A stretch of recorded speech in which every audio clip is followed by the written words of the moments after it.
It's your boy Lil Bike, and I'm in here with Concrete Magazine right now. You already know how it's going. Yo, Alexander McQueen might poke your chick steam right now for real. This here, Lil Bike.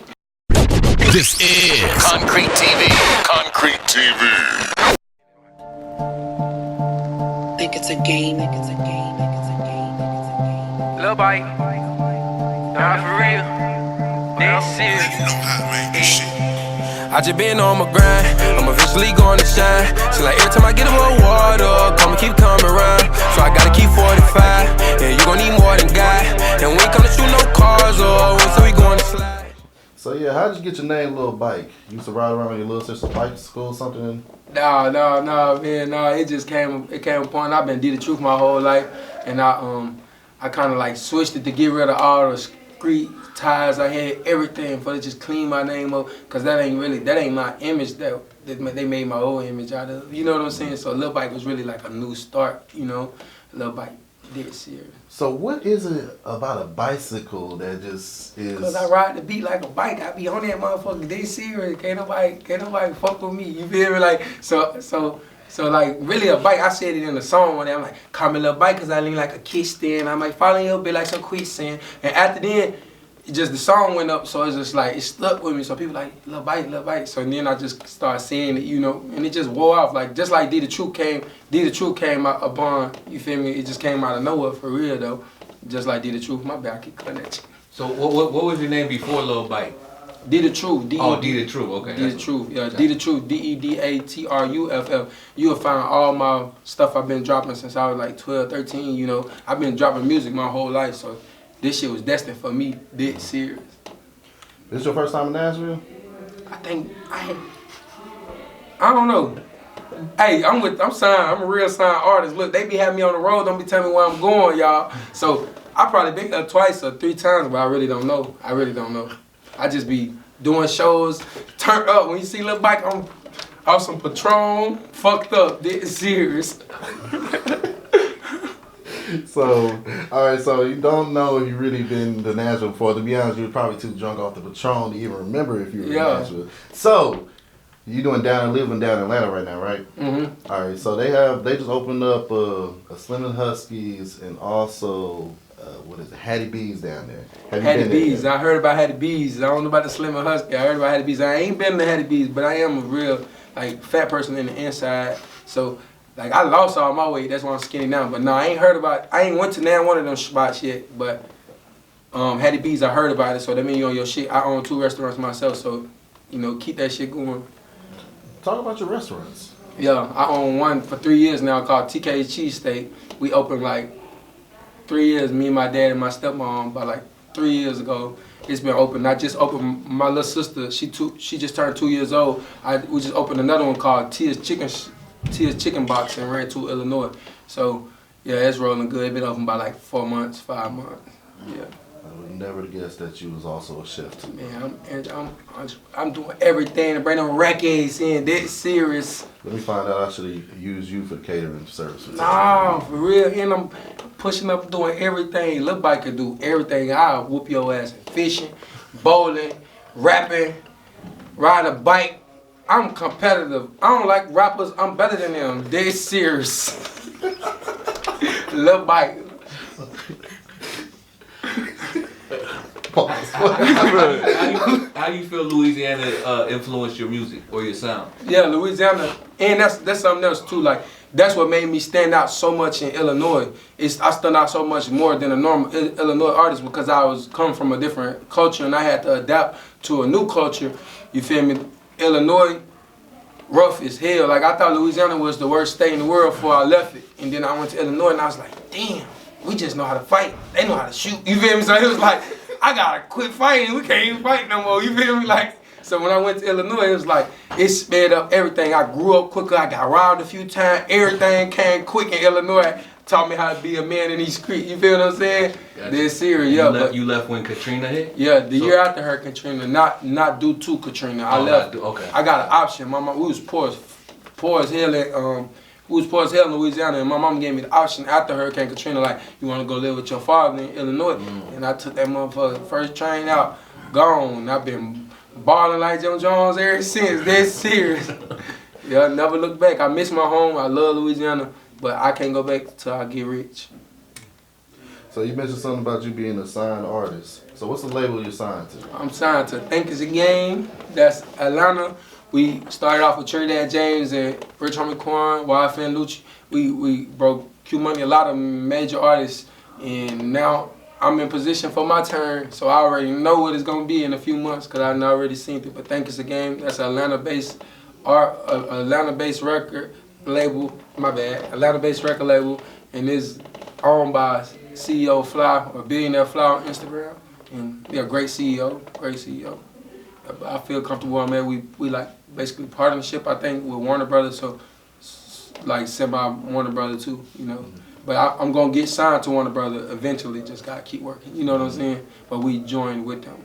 So how did the link up happen with Billionaire Fly and everybody else? I was they killed my little cousin Faye in January, and I just was depressed and stuff. I ain't want to kill everybody, so I just had focused on music, and I ended up in my car every day till I got addicted to getting hot and writing my music in the car. So I just was writing in the car, and then somebody come through my inbox, and I'm like, he basically, I ain't gonna tell you everything we said, but it was more like, just send me a few bucks every time you drop a video and it was gonna take off, and I kind of thought that was bullshitting me, and then one day he like, come to Atlanta, I'm gonna make you rich, I'm gonna get you rich. And that's all the nigga really need to hear that ain't got shit going on, you feel me? So I'm like, boom, let me go ahead and go. I ain't saying like ain't got shit going on, I had a lot of shit going on, but like music, I knew this where I was at, and the people in my city, they average 2,000 views, 5,000 views, maybe 20,000 views. I'm knocking 100 out quick, you know, so I knew it was a big difference from me and them, and I knew I was destined from this from the beginning, you know, but yeah. And what's your relationship with the other artists on the label? Fire. Everybody actually is great under our label. That's the good thing. Like we don't got nobody that think they better than us. When I first met Lucci, I did a song with that man within a few hours. You know what I'm saying? I was at a whole nother studio, the biggest studio in Atlanta, almost, Patchwork, recording one of my best songs with Lucci out in Rich Homie Quan. I met Rich Homie Quan. It was brother vibe instantly. I still ain't met Trinidad James because he live in LA, I think. But everybody else that's under the label, it's been great. Everybody just been, you know, uplifting, trying to help and telling me like, slow down, patience, because I'm like a person who, I did a lot of stuff to have money in my life, my whole life, so I'm used to having money, you know, like other than other artists. A lot of people come in and they just be like, this their first time doing everything. I'm like, man, I need to speed up some more because I'm trying to get above where I was at, you know what I'm saying? But yeah, the love and Think It's a Game is unconditional. That was kind of the reason why I signed, like, to be honest. Like, I didn't even look at the contract, bro. Like, I know, you feel me, it was bad, but it was more of a family vibe. They got me with the family vibe, so it's like, as long as I know we could be family, we can figure out everything else. I don't know if y'all trying to use me right now or what, but in the future, we can figure that all out. You know what I'm saying? We'll figure that out without no hard vibes and nothing. They're great people, man. They put a good $100,000 in my pocket. I can say that with confidence, you know, $100,000 in my pocket since I met them. Man, shout out to Things of the Game. Free Q Money also, man. That's serious. Free Q Money, man. I don't know what's going on, but God be with my brother. That's serious. So what upcoming projects you have? I have a it's gonna be like a, what would you call that, EP? It's called Fate. That's my little cousin's name, and I kind of I called it Fate because I just want to show the world that, you know, like, they ain't really hurting nothing too bad. Like, y'all hurt me, but y'all ain't stopped nothing. Y'all still gotta see this man's name every day, everything, because he really got killed for a nonsense crime. Like, so I really named it Fate just due to fate. That's simple as it can be. I miss my little cousin, but yeah, I'm finna drop Fate. I don't even got the date. We was gonna drop 420, but I pressured them not to drop it because I'm like, we gotta get more promotion. So that's what we doing now. I'm recording every day like a job. Every morning I wake up, I go to the studio and I record songs, and then I come home. But this every day, 7 days a week. So eventually I'm gonna have thousands of songs, and y'all can look at my old music and know that they're gonna be fire, you know. But it's just a wait process. I'm trying to build my Instagram up. I finna switch over to Twitter now. I started, when I met Think It's a Game, I had 4,500 followers, maybe 6,000, somewhere between there. Now I'm at like 14K already, so it's really going fast. It's going faster and faster. We just sticking together, working together. Think It's a Game. So what can listeners expect from this project when it drops? man, y'all gonna be like, dude, different. That's the only thing I could shorten that whole sentence with that. They gonna be like, dude, different. I'm a different individual. I'm a real different individual. You might hear me on some rock star waving my shoulder, then I'm ready to kill a nigga who killed my homie. You feel like, so the next day, I might be on a whole different vibe. Like I don't got no genre. My only mixtape I ever released in my life was called No Genre, you know. And I ain't saying that like I'm lacking. I've been dropping videos. Y'all can search me up. You feel me? Dead serious. So when I met you at South by Southwest, you know, so you just happened to pop up on the stage, I was DJing on and everything. Appreciate you doing that for sure. Yeah. But was this your first South by Southwest? First South by Southwest. I heard about that stuff so long. That was my first time ever, first experience ever. That motherfucker was like Mardi Gras on wheels, boy. You hear me? Dead serious. I liked it. That was a great environment for the hip hop community. I feel like they should keep it going, keep the negativity out the way. Cause like the little Rolling Loud situation, that shit should never happen in those in them type of communities where people who spend their hard work money to come see our craft that we live for. We out here scratching, crying tears over. They come to watch us, and it shouldn't be nothing but a good vibe from now on. All that street shit, they got to lead it out the industry. But Rolling Loud and South by Southwest next year, Lil Bite, dead serious. So we have something called the Concrete Chronicles, you know what I'm saying? I don't know if you were Heard too high. Heard about y'all. I don't know if you were too high to remember, but do you remember the first time you smoked some bud? Ooh, yeah. Dead serious.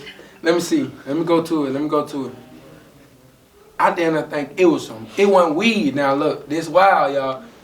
This when we start smoking, it's like sophomore or 11th grade. It's prom or homecoming, but my daddy always been a money getting ass nigga, so he got like 28s on the truck. This is a long time ago, 28s on the truck when they first came out. And I'm like, Pops, let me go to homecoming with the truck. So he give me the truck.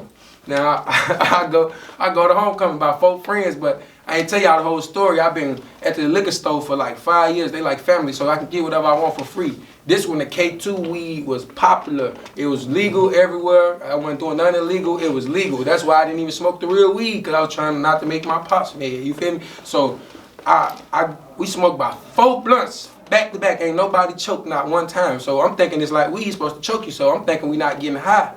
We smoked about 4, and before you know it, I tried to go in homecoming. I had some glasses on, and everything after that's a long story. But man, that was the worst day of my life. I ended up giving my dad's truck away. I gave it away and went home on feet. No matter of fact, I made somebody drop me off. So I wake my dad up like, Pops, I'm fucked up. I don't know what I done took. And that's the wrong thing to say after somebody you just gave your 2000, you feel me, your new ass Suburban to with 28s on it. He's like, well, where's my fucking car? He ain't even thought about nothing else. Where's my car? Oh shit, where his car is? I done gave it away to one of my friends, so they joy riding on 28s right now. I done woke my dad. So man, it was just the worst experience of my life. That was my first time actually getting high, but it was not weed. Now, weed is a great substance, but that K2 shit is a no-no. My first time getting high, though, was off K2, so that was a bad experience, bro, bad experience. I was moonwalking, bro, literally. So what about the weed, though? Weed, that was my grandma, man. I don't be want to put her on the blast. Granny got me high for the first 60, 70 times, y'all. Dead serious, Granny, the one who I love so dearly. Don't judge her now, because that's a great, she started me to being able to make these hot songs from getting high. But my grandma and Uncle T, they used to just get high all my life. My grandma, she got put on, she on probation right now. She like 60 something. My grandma dead serious, like, she get put on probation once a year. My grandma explained a lot, bro. Like, so she's just like young hothead. They put on paper. She said, I ain't stopped smoking weed. Send me to jail. So she influenced weed in my life. You know, like my mama hid around me, but it was never like no drug to me. It's always been in my life. You know, so when I finally got old enough to, my grandma, smoking with my grandma, I was doing so much stuff with my grandma. I was selling weed with grandma. Me and Granny was doing everything. But getting high for the first time, I just liked it. Like I just felt like when it quieted me down, it made me like, you know, that first high that scare people out, that make people don't want to get high no more. I love that motherfucker. I just knew like this was for me, because I was able to think deeper than I ever thought when I first got high, you know. So I used to be at grandma's house writing, you know, and you can ask her facts. I always been into music only, man. Music only. What's your favorite munchie meal? Munchie meal. I like, let me see. If we talking about like candy, Gushers, them bitches fire. I like everything you know, dead sear, cream a little bit. And I like I like Swiss rolls not Swiss rolls. I like strawberry shortcake for the cakes, for the candy. I'm a Jolly Rancher person because you can eat the Jolly Rancher or drop it in your drink. It's good. That's the best candy in the world, Jolly Rancher. That cereal, that mug, it's like weed almost. It gets you high. Like I look at a Jolly Rancher like I know what it's finna do to me because I'm finna drop it in something else. You feel me? So like, I gotta have Jolly Rancher. I might got Jolly Rancher in his bag right here. This cereal. Huh? You ever been to Danville? Yeah, that's the worst state in the worst city in the 217. I'm from the 217 M7. Anybody know me? I just made a song. I said, my shooter right beside me. He come from the Ville like YP. You know, for real, that's what all the killers in the 217. Danville. It ain't nothing to do there but shoot. Not dice. Dead serious. I'm from Chicago. I moved to Danville. Danville is really it's poverty, right? It ain't. It's nothing. Danville. That's our worst one. In the 217, I'm from Champaign, so the 217 is considered like people be like, you from Chicago? They don't know we down there don't even get along with Chicago too good because Chicago is gangster, and we being so close to them. We as many y'all, you feel what I'm saying? So we ain't for none of that shit. We ain't going just like y'all ain't going. You feel me? So we be bumping heads with Chicago niggas 9 times out of 10. You feel what I'm saying? Just being we so close to them and we got the same lingo. Our lingo come from Chicago. You know, everything we do come from Chicago. Being 1 hour away from Chicago, but Chicago being alpha males, they ain't fucking with nobody but Chicago. They're serious. So you did when you in the 217. It's killers all in Illinois, you feel me? But the 217 is its own Chicago itself. We got Decatur, we got Danville, we got Champaign, we got Rantoul, we got anything, Springfield. We got 217 is huge. It's just a bunch of little cities together, you know what I'm saying? But we all the 217. When we get out of there, we represent the 217, not just Chicago or Illinois. We represent our own shit, you know what I'm saying? Yeah. I got one more, man. Let's talk about your tats a little bit, man. Tattoos. Yeah. When was the your first tattoo? When did you get it? I was in 4th grade. My mama was asleep. I always take advantage of my mama. My mama, she one of them people that always say, yeah, when she sleep. And she taught us that at a young age, like, don't ask me shit when I'm asleep. Cause I'm gonna say yeah, you know it. So she was asleep and we was fucked up. We was homeless. We was living in Alexandria, Louisiana in a hotel for months. My stepdad was working construction out there. So we was living in a hotel, my whole family of 6 people, 6 kids, 2 adults, you know, and we was living in a one bedroom hotel room and the man downstairs was a tattoo artist and he was raw as hell, like, look at this work, y'all. It ain't nothing but letters, but bro, them letters still look better than all my other letters, bro. It's little. And it was way down here, but yeah, dude, he just was raw. So I went upstairs. We asked my mama like, can we get a tattoo? She like, yeah, get the fuck out, you know. And we went our ass down there, and that's how the first tattoo came about. And then I figured that shit didn't hurt. That was the problem. It's like going to jail. You aren't supposed to go to jail because you gonna find out it ain't what you been scared of, you know. So that's gonna mess you up, just like a tattoo. You get a tattoo, you like, ah. You feel me? Now you getting all these tattoos, so that's how the tattoos came. It's more of an addiction. But I sped up this year. When my career took off, I knew this is what I wanted. People only don't get face tattoos as an artist because they don't think they gonna blow. You know what I'm saying? So me, I always had these in my thought. You know, like I just got the face tattoos within the last year due to I know I'm gone now. I'm to the roof. You feel me? Like yeah. So there's no looking back. That's where I'm at right now, and I can honestly say that. You know, people won't say that, but yeah, that's how I honestly feel. But all these. I just got a little bit at a time. I go in there. I was with Lil Durk at Lil Durk house and got all the smoke. And that's another story, bro. Placebo effect, bro. That shit real, the placebo effect. Y'all need to study this shit. Wake up, use your, you feel me, third eye, cause y'all ain't using it, y'all killing each other. That's what they want us to do, for real. Study more than just what they teach you to study. And that's what I like to end it on. Y'all need to wake up. And don't just wake up like in the morning. Wake up, bro. This serious. There's a lot going on out here. A lot going on than what we know. Real shit. Mm-hmm.